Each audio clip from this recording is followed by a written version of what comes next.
Thank you for joining us today for Strides. I'm Addie, your hostess, and today our guest is Lucy Della, a little woman with a big heart with Christ Walk Ministries. Well, welcome, Lucy. Thank you for joining us today. Thank you, Eddie, for inviting me.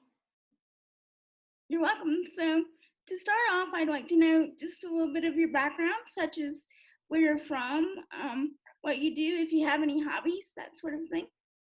Okay, well, I'm originally from Mexico City. I was born there, and I've been in the United States for over around 35 years. My hobbies, I love to listen to music. I don't play any instruments, but I love music. I like to read, and that's pretty much it right now. Yeah.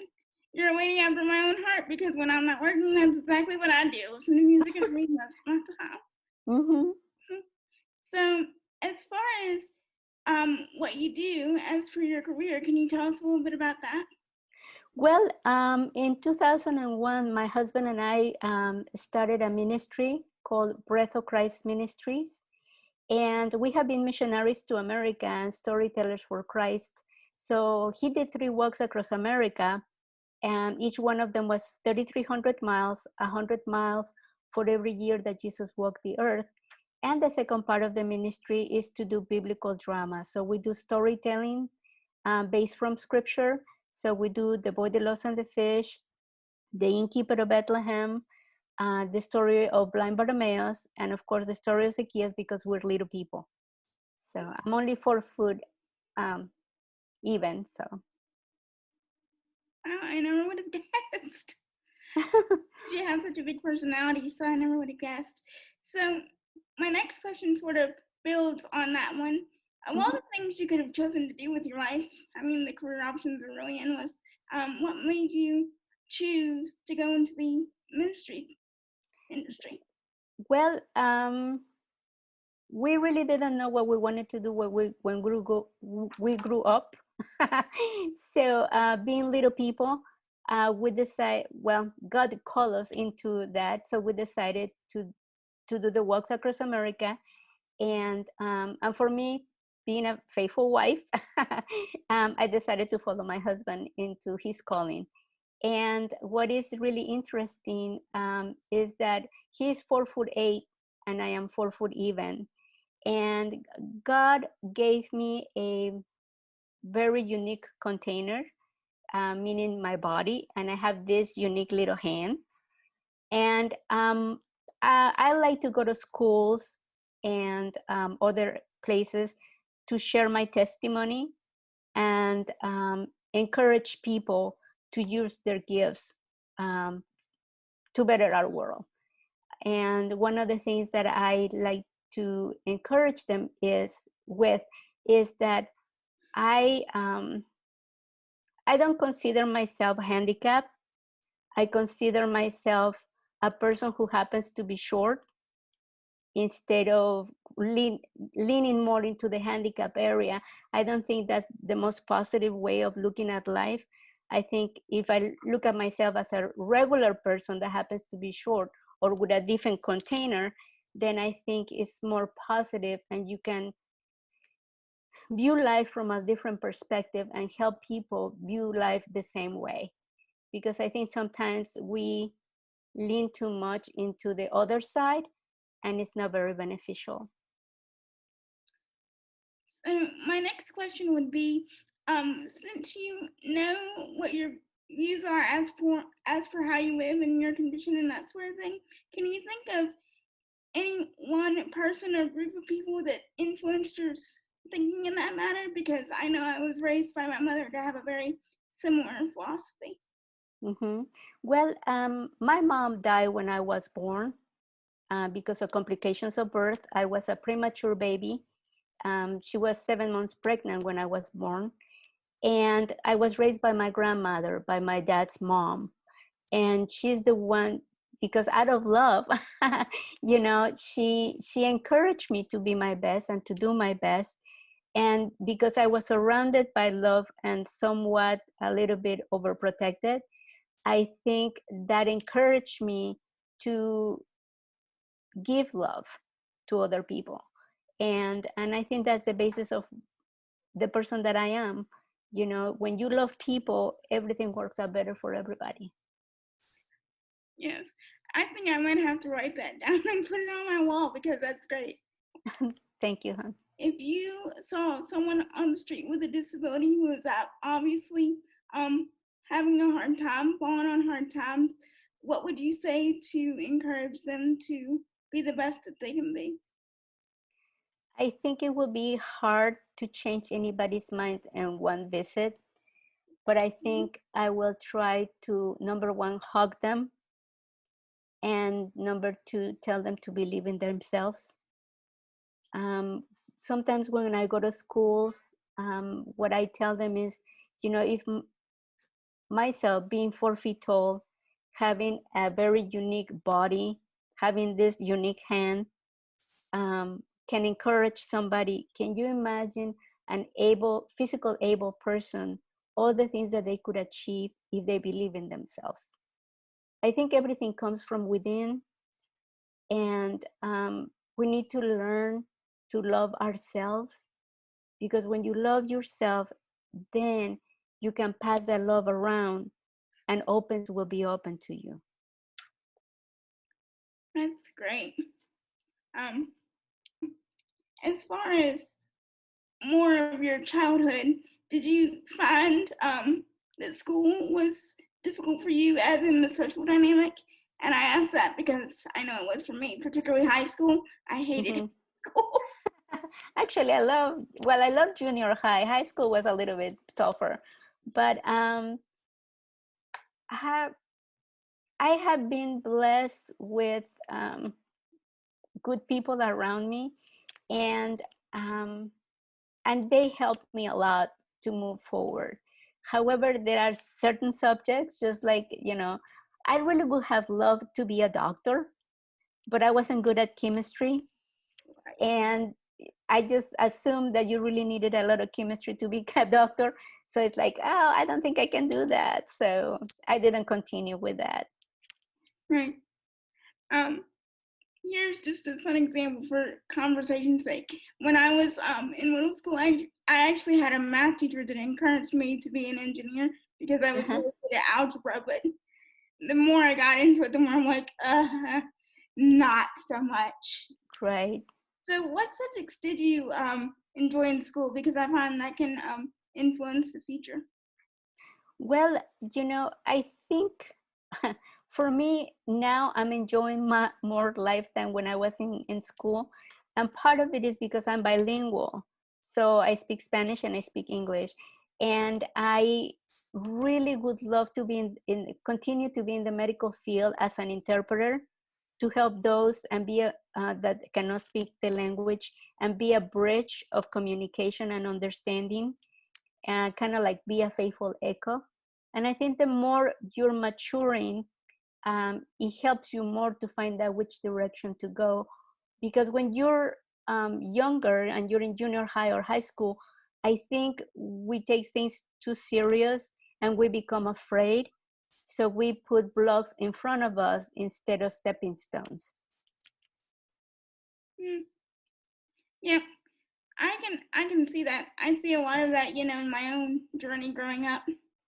When I was growing up, I was very insecure because of my size and because of my hand. And you know, when you're growing up, you start thinking, am I ever gonna get married? Is anybody gonna love me? Blah blah blah, right?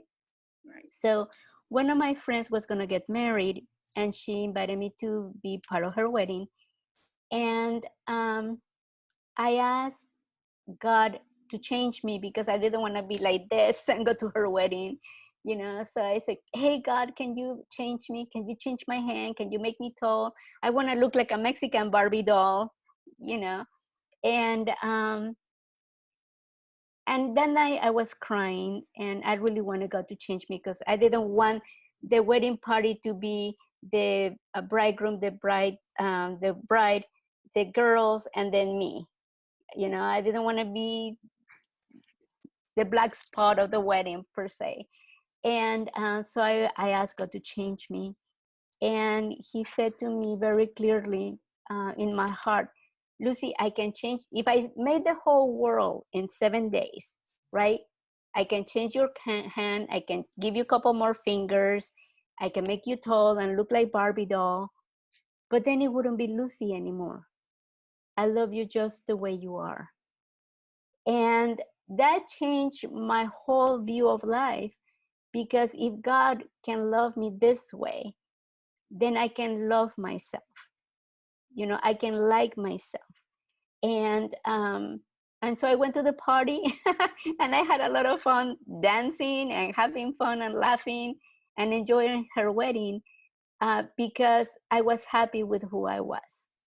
And one of the things that I can sense from you, Addie, is that you love who you are, and that brings me a lot of joy, because I don't think, even though you're helping people with disability issues, I think that you love yourself so much to stand away from you to reach out and help others, and that is remarkable. And I really applaud you, because that is a very good thing. So I'm happy to see that that you love yourself, just like that day when I was a teenager and I didn't care for myself, and I prayed to God and He said, I love you just the way you are. And there I learned little by little to love myself the way I am. Yes. Well, I can't take all the credit for that, because I believe God gives us what we need to the people He puts in our life and keeps in our life. And for me, that really has been my mom. I mean, from the age of 7, she raised me as a single parent. And she's like, okay, all those things the doctor said you couldn't do, education, career, etc., etc. You know the list. Great.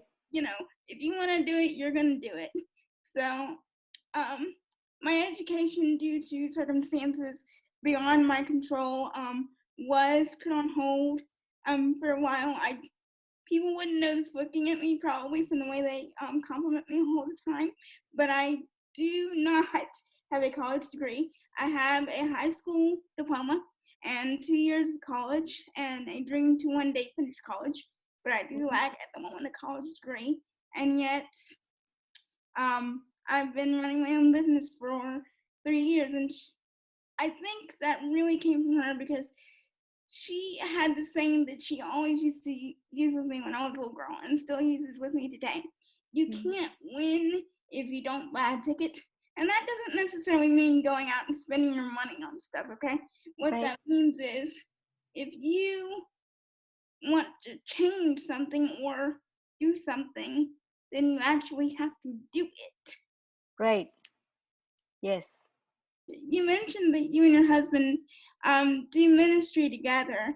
I imagine that has seen quite a bit of change, what with the pandemic going on right now. Definitely. Usually during this time of the year, we will have about 40 presentations. And this year so far, we have only done 4. And we have 3 scheduled for December. And thankfully, the places that we have gone to, they haven't had any issues with COVID. And we're hoping that the places that we're going to be going to in December, that also they won't have any issues with COVID. So, but, so we're trying to take our own precautions. We wear our mask and we wash our hands and we do whatever they say we needed to do to protect ourselves and others. Right. I've just started doing outings with precautions myself. Earlier this week was the first in-person meeting I had in months. Only problem is with me, I have to be very careful about those masks, because they in themselves prohibit my breathing, which right. It's a challenge. Exactly. So that being said, where do you think you and your husband would like to take your ministry in the future? Do you want to keep it small or expand it, or what are your usually we leave that up to God. Of course, we all want to grow. We all want to be we want to be influencers. We want to touch people, right? And I think we're moving towards that direction. However, with COVID right now, we have parameters, and that kind of stops us a little bit. But we know that with social media and YouTube, we can reach more people than we could church by church or school by school, stuff like that. So Yes, my reach has definitely gone up as well during this year. I've got big plans in the works for the new years, but that's a story for another time. Um, so being just as a fun personal question, mm-hmm. being that you are obviously very devout Christian, the holidays are coming up. Do you Mm-hmm. have any favorite family traditions, whether inside or outside of church, that you like to observe? I have just our family reunions. That's the best, Mm-hmm. you know. How do you also have those this year? Actually, we're planning to go to Arizona to be with our family. Um, and we just find that we're gonna be grandparents, so we're really excited. So we'll see. Congratulations. Thank you, hon. What made you do this? The That's strides. that's a great question. I am in business myself. I'm an Mm-hmm. entrepreneur. My specialty gears around the ADA itself, educating business owners and the general public about Mm-hmm. what that is and how it works. But I've noticed over the past several years that entrepreneurship is becoming very prevalent in the disability world. A lot of Mm-hmm. times when people with disabilities cannot find mainstream 9 to 5 employment, they know they have something they want to contribute to the world, be they religious or not.